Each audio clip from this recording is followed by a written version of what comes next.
Le bar des supporters sur Maritima, bonsoir à toutes et à tous, très heureux de vous retrouver pour fêter cette belle victoire marseillaise hier soir à domicile face à l'AS Monaco, 2-1, un match que vous avez peut-être vécu à la radio avec deux garçons fort sympathiques. Bonsoir Karim Attab. Salut les amis. Bonsoir Jacques Bail. Salut les amis. Je rappelle ta dernière phrase avant de se quitter, avant le débrief. Jaco, c'est le match référence qu'on attendait. Oui, c'est le match référence qu'on attendait par rapport aux résultats, par rapport à la manière, en partie, parce que tout n'est pas parfait encore, et heureusement, sinon ça voudrait dire que tout a été assimilé et que ce qu'on disait il y a encore 15 jours n'avait aucune valeur. Donc là, il y a une progression véritable de la part de l'équipe, la réflexion du staff, une prise de conscience dans le jeu avec des initiatives. Bien entendu, ça ne peut pas satisfaire encore tout le monde parce qu'il y a peut-être encore trop de séquences où on veut aspirer l'adversaire, où on joue devant nos cages, où on fait des séquences de possession qui s'assimilent un peu à du handball. Mais bon, voilà, il fallait gagner. C'était pas personne qui avait en face, c'était Monaco. On a été mené. Il y avait Clément Turpin. Il y a plein de choses qui font que, au final, quand tu regardes cette victoire, c'est honnêtement, hein, c'est la victoire.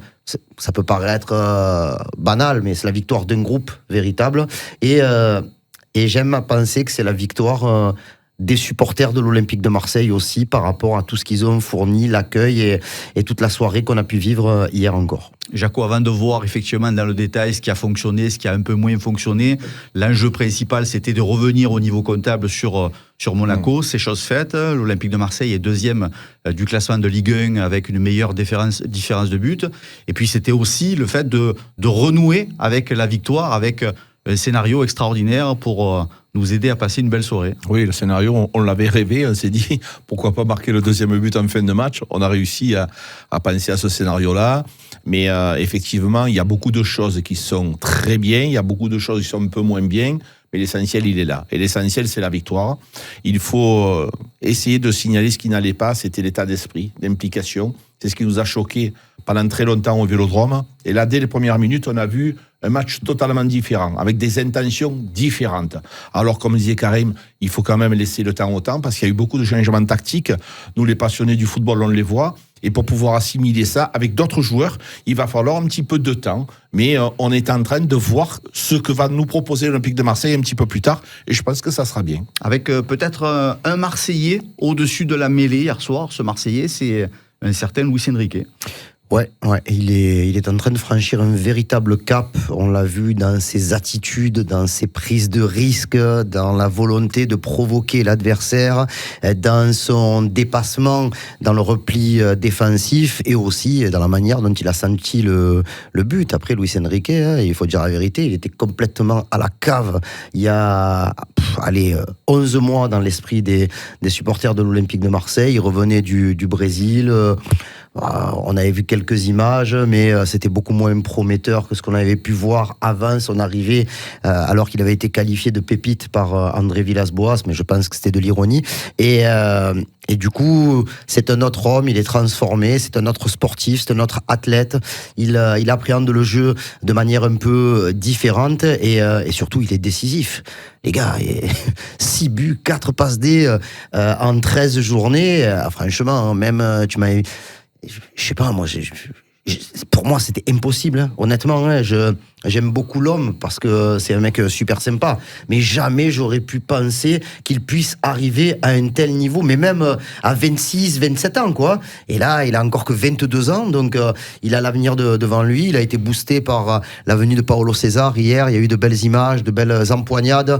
Et franchement, son but est très important, même si il vient juste là mettre la tête, son premier but, je crois, de toute son histoire de la tête. Donc, franchement, c'est quelque chose de très positif et aujourd'hui, je parle, hein, c'est sûr que quand Roberto De Zerbi fait son 11, je pense que dans les 4-5 premiers noms qu'il coche sur le terrain, il y a Luis Enrique et c'est mérité pour le travail qui est fourni, quoi. Mais en plus, Karim, les gens se disent ouais, mais lui au moins il défend plus que Jonathan Rowe. On n'entend que ça.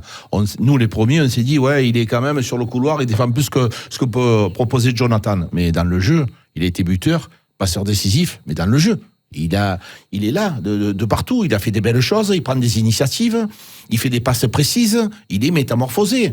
Moi, je regarde le contenu du match. Tu as des joueurs qui vont être décisifs, qui vont marquer des buts, comme a pu être Neil Maupay. Neil Maupay, on le voit pas, et puis il est souvent décisif, il est important. Mais lui, en plus d'être important, il est aussi dans le contenu du match. Donc, performance XXL pour Luis Enrique. Alors, dans le détail, Roberto De Zerbi avait choisi de reprendre le dispositif victorieux à Lens. Si on vous avait dit il y a quelques semaines qu'on irait battre Lens à Bollaert et qu'on allait s'imposer à la maison face à Monaco, on aurait signé de suite, hein. Oui. Après, franchement, pour l'Olympique de Marseille, de mon point de vue, c'est pas un exploit de réaliser cet enchaînement victoire à Lens. Oui, mais ces exploits, tu les faisais pas avant, quoi. Ben, c'est pour ça, ça n'est pas un exploit. Pour moi, ce qui est vraiment anormal, c'est la manière dont tu as géré certains matchs à domicile. Les matchs face à Angers et Auxerre. Paris, c'est un match un peu à part. Donc voilà, on sait que c'est un match qui ne ressemble à aucun autre. Comme les Lyon-Marseille ne ressemblent à aucun autre.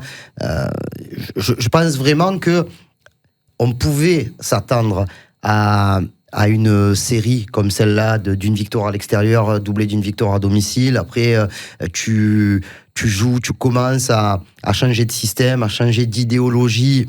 Pas totale, parce que Roberto De Zerbi, il a des principes de jeu qu'il va falloir respecter et améliorer. Mais oui, c'est sûr que au soir de la défaite d'Auxerre, difficile de penser qu'après la trêve, tu vas aller gagner à Lens et battre Monaco. Sauf que on le sait, on le dit depuis le début, ça, et là, pour le coup, on va pas recommencer ou commencer à s'enflammer. Il y a du potentiel. Il y a vraiment du potentiel. Le seul truc, c'est que le chef d'orchestre doit faire en sorte que sa partition et que tous les musiciens soient dans le même tempo. Et ça, c'est très difficile. Très difficile quand tu viens changer ton orchestre, que sur 100 musiciens, tu en as 80 nouveaux. Donc, il faut réussir à faire en sorte que tout le monde s'entende et que tout le monde comprenne ce que le chef veut demander à tout le monde. Donc, par rapport à ça, je pense qu'on n'est pas au bout de nos bonnes surprises. Et je rassure tout le monde, l'Olympique de Marseille perdra encore des matchs cette saison, c'est sûr. Mais ils en gagneront beaucoup plus que l'inverse. Jaco, certains auditeurs, hier soir dans le débrief, se réjouissaient effectivement de cette nouvelle victoire à domicile, mais apportaient un bémol en disant oui. C'était pas des bémols. Il y en a eu. Dans les têtes, ça fait du bien. Dur, hein. Par contre, dans le jeu, c'était compliqué, c'était laborieux. Est-ce que ces analyses que tu as écoutées avec Enzo hier dans le débrief, tu les as trouvées sévères? Pas plus que sévères. C'est pas possible. Moi, je veux bien qu'on puisse avoir des idées, mais je suis pas d'accord sur beaucoup de choses. Les gars, Monaco, c'est Monaco. Il y a quand même une attaque exceptionnelle. C'est une équipe qui est seconde du championnat. L'OM, pour pouvoir... Qui était. Non, mais quand on commence le match, et tu es en difficulté contre cette grosse armada, et on fait ce qu'il faut. Alors oui, il y a des choses à revoir, bien entendu, on l'a tous dit, mais quand même, l'essentiel, il est là. La victoire au Vélodrome, ça fait un moment qu'on ne gagnait pas, contre l'AS Monaco. Et tu récupères la deuxième place. Si hier soir, je n'étais pas content de ça, moi, je ne comprends plus rien. Après, il y a des joueurs qui ont été en dessous, mais il y a des joueurs qui ont été très en dessus. Et donc, tu dois, quand on parle des joueurs qui ont été en dessus, quand on parle de Valentin Rongier, quand on parle de Rouli, quand on parle de Henrique, même le match de Balerdi, la confirmation de Kondogbia, Ulysse Garcia, j'ai entendu des gens me dire, ouais, mais les couloirs. Mais Rio, il a fait un match. Ouais, mais il ne prend pas le couloir. Mais il faut pas plus loin. Steph disait que Emo Rio il prend pas le couloir. Mais j'espère qu'il ne prenne pas le couloir. Non, ouais. Parce que quand on fait la défense à 3, si Murillo il prend le couloir, si Garcia il prend le couloir, c'est le vide complet. Donc il faut quand même être conscient de ce que demande le coach à certains de ses joueurs. Et moi, je pense qu'ils ont fait le travail de fort belle manière. Quand il est rentré Quentin Merlin à la place de Ulysse Garcia, j'ai pas vu un Quentin Merlin exceptionnel. Donc moi, je pense que Ulysse Garcia, pour l'instant, il a une longueur d'avance. Et la prestation de l'OM, elle a été très bien. Après, non, mais juste pour revenir sur le débrief, il faut quand même expliquer que les gens réagissent quelques minutes après la fin du match, que pour certains, ils étaient au stade, qu'il y a une adrénaline, qu'il y a plein de choses. Après, il faut... Et c'est très difficile. Et c'est pas moi qui vais vous l'expliquer, parce que On dirait un fou pendant le match. Mais non, Après le match, j'ai beaucoup de mal à retomber. Je peux vous dire qu'à 5h moins 10, j'étais encore en train de regarder les choses cette nuit. Donc voilà, c'est pour vous dire que on dort très très tard et on va pas en boîte et on bringue pas. Enfin, pas tous les soirs. Et du coup, il faut essayer, et c'est difficile, hein, ni de s'enflammer dans un sens déraisonnable, ni aller dans le dark. Ni d'être d'une sévérité déraisonnable. Mais sérieux, les gars, à un moment donné, qu'on me dise « Ouais, mais on parle de foot, allez, on échange, nanana. » Ouais, tu viens de battre Monaco, à domicile, là où tu n'avais pas gagné depuis le 14 septembre. Tout le monde se réjouit de ça. Hein. Non, il y a eu moi j'ai entendu des choses quand même qui étaient... voilà, c'est... Bien sûr qu'il y aurait pu y avoir match nul dans ce match-là. Bien sûr, parce que Monaco a eu beaucoup d'opportunités, parce qu'il y a eu des erreurs qui ont été commises par la défense marseillaise. Mais on a un gardien, il sert à ça. Il est très très bon. Il est sans doute le meilleur gardien de Ligue 1 aujourd'hui. Ok, mais il est payé pour ça. Donc à un moment donné, quand il y a des arrêts à faire, il les fait. Comme quand il y a un mec comme Greenwood qui marque, quand il y a un pénalty à tirer, il le met au fond. Donc voilà. Donc ni il faut aller toucher le Nirvana, ni il faut aller dans le monde parallèle de voir le Demogorgon dans Stranger Things. Donc à un moment donné, juste être content, dire un petit peu ce que l'on a ressenti, mais comme tu dis si bien, il faut savoir raison garder un petit peu quand même. À un moment donné, tu peux pas dire que le match a été quasi catastrophique quand tu viens de battre l'AS Monaco. Il faut avoir même un peu de respect pour Monaco, parce que le match que Monaco a pratiqué, il a été quand même assez cohérent. Donc ça veut bien dire que tu as fait le match, quoi. Jaco, dans les analyses, moi, que j'ai trouvé personnellement intéressantes dans le débrief, toutes les analyses sont intéressantes, mais une que j'ai trouvée particulièrement intéressante, c'est celle de Bilal qui disait si on regarde le verre à moitié plein, on peut se dire que tu as battu l'AS Monaco avec tes 3 stars qui n'ont pas fait un match époustouflant. Effectivement, je vous ai entendu tous les deux rouspéter après Rabiot, après Højbjerg, après Greenwood pendant le match. Se dire que tu arrives à battre l'AS Monaco 2-1 et que tes 3 stars ne font pas un gros match, ça, c'est plutôt rassurant. Oui, c'est plutôt rassurant. Ça veut dire que les autres, ils ont été tout simplement exceptionnels. Moi, le plus inquiet, je vais te dire une chose, c'est... Pas inquiet, il faut pas dire inquiet. Pas inquiet, mais surpris. Voilà. C'est sur le cas, c'est Højbjerg. Rabiot, je sais très bien que ça va être des hauts et des bas. Il va falloir du temps pour qu'il revienne au très haut niveau. La question n'est pas de savoir si c'est un bon joueur. Ça n'existe pas. La question, elle n'existe pas. Par contre, Højbjerg, je le trouve et j'ai pas dit mauvais. Attention, parce que les gens, ils confondent.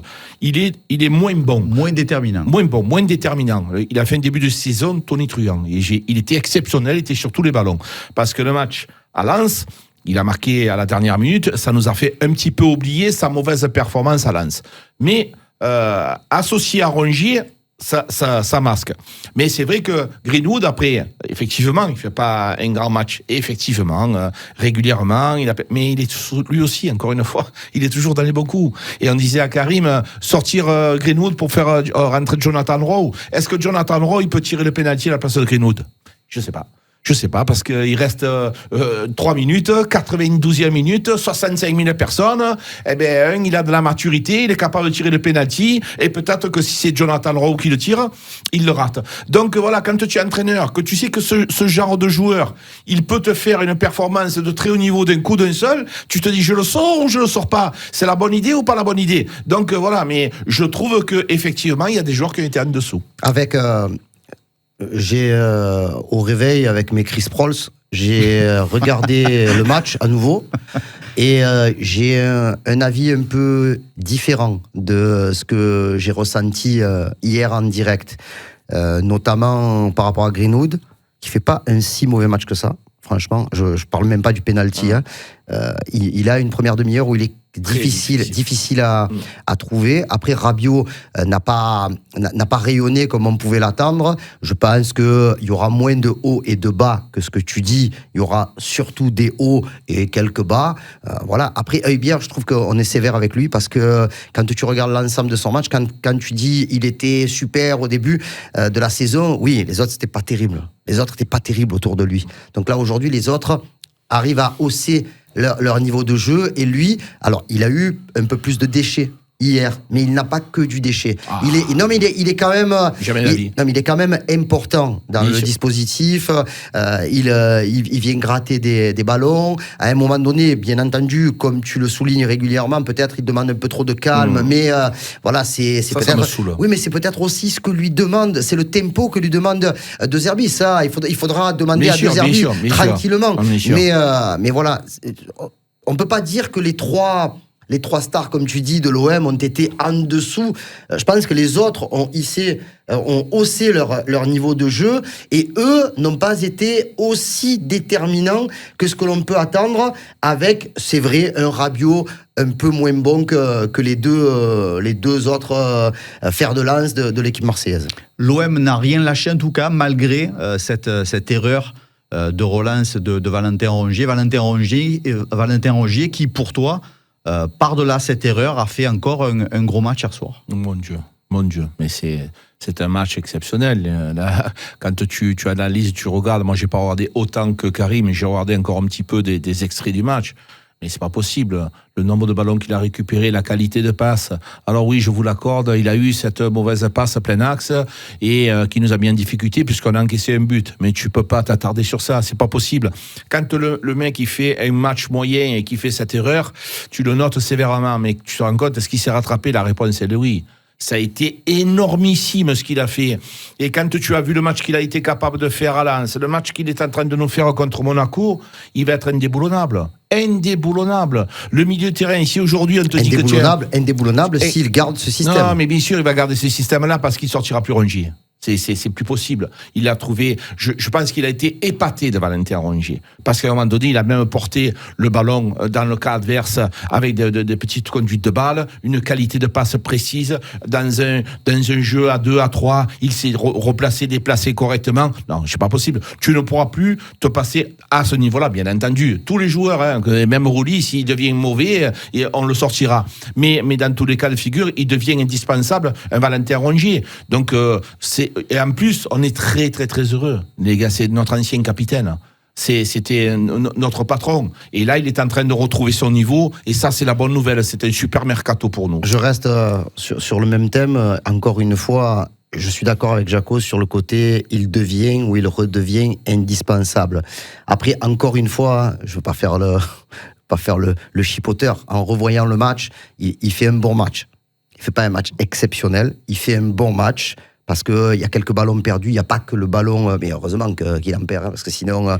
Et c'est vrai que on peut pas gommer l'erreur qui amène le but de Monaco, parce que c'est celle qui change un petit peu le cours du match. À un moment donné, tu vas le gagner, c'est fantastique et tout, et tu sais très bien. Donc moi, j'ai beaucoup de tranquillité quand je parle de Valentin Rongier. Tout le monde sait que c'est mon frérot, qu'il n'y a pas de souci. Je pense que c'est extrêmement positif le fait qu'il revienne dans l'équipe. Je pense qu'il a beaucoup plus apporté que ce qu'il n'a coûté à l'Olympique de Marseille hier soir, mais il n'a pas encore récupéré l'entière faculté de ses capacités physiques, mais voilà, mais tu peux pas dire. Vous êtes sévère parce que regarde, quand Neil Maupay, c'est chipoteur. Dis-lui que c'est chipoteur. Quand Neil Maupay, il manque cette occasion à Nantes. Et après, il a ces deux occasions à Lens, pardon. Et on lui a accordé, on lui a dit non, c'est à Nantes qu'il manque dans le but. C'est à Nantes. Neil Maupay, il manque cette occasion que le défenseur nantais lui offre. Cette occasion. Non, je dis des bêtises. Il a raté contre Lens. J'ai troublé, je vais chipoter. C'est contre Lens, je dis des bêtises. Et on lui a pas reproché. On lui a dit, bon, voilà, il a manqué. On en a parlé. Un peu, mais après, il a fait 2 passes décisives, donc ça a été bien. Mais par contre, sur Rongier, je trouve que les gens sont... Oui, il y a une erreur, oui, mais après la totalité du match, alors oui, il a manqué quelques passes, mais qui est parfait sur cette planète? Moi, je suis pas l'avocat de Valentin Rongier. Je vous dis juste que un Valentin Rongier... Je te pose une question. La vérité. Oui. Si tu avais eu un fils, tu l'aurais appelé Valentin. Valentino. Voilà. Non, mais les gars, c'est un mec extraordinaire. Oui, et en plus, il apporte dans l'équipe sa présence, sa prestance. C'est indispensable. Karim, pour terminer, un mot sur ton beau-frère Clément Turpin, qui nous a rien donné. et qui, malgré le fait qu'il nous ait rien donné, Il est a fatigué. été Pourquoi obligé tu penses comme C'est terrifiant. d'intégrer une victoire marseillaise. Il ne nous donnera rien. Malheureusement, heureusement, j'ai regardé le match ce matin. Malheureusement, j'ai regardé le match ce matin. Et écoute-moi, quand tu vois cette main de Mawissa dans la surface, je n'exagère jamais. Il y a Non, des gens, il y a non, mais des non. gens de Martigues qui l'ont vu. De Martigues. du haut du bâtiment K2 à Boudême, je suis sûr que ma sœur, elle a vu la main sur le terrain. Tellement. Et parce que franchement, quand il siffle le coup franc, je dis, mais pourquoi il siffle le coup franc? Soit tu siffles penalty, soit tu siffles. Voilà, au début, je pensais qu'il y avait coup franc pour Monaco. Tellement elle est capable de tout, franchement. Hein.